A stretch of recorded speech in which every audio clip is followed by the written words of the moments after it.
বেআইন রসুল কমলা জাগাও জমিন সব জোয়াইলাম যাই গাবদলা। এটা হচ্ছে বেআইন। এটা বেআইন বেআইন বেআইন।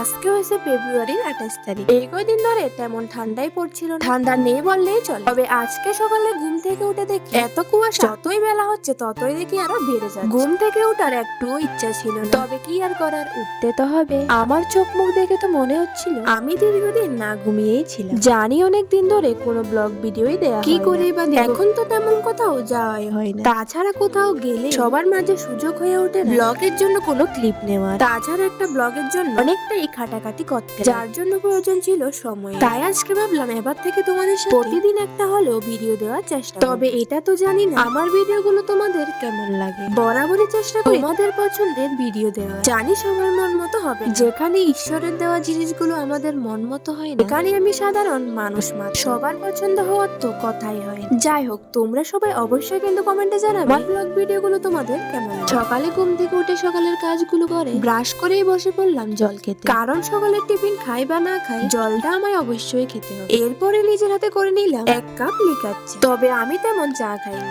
আজকে যেন জানি না খুবই ইচ্ছে করছে। টিফিন খাওয়া শেষ করে বসিয়ে দিলাম ভাত। প্রতিদিন আমার মাই রান্না করে। সকালে মা আমাদের পাশের একটা মাসির বাড়ি গিয়েছে, তাই আমি মার অপেক্ষা না ভাতটা বসিয়ে দিলাম। কিছুক্ষণ পরে দেখি মা বাড়ি এলো। বসে গেল কতগুলি শাকসবজি সব মিলিয়ে একটা নিরামিষ তরকারি রান্না করে। তাছাড়া কালকে ছিল শুক্রবার, আমাদের এখানে সাপ্তাহিক বাজার। কালকে রান্না মাছও ছিল, তাই মাছও রান্না করবে।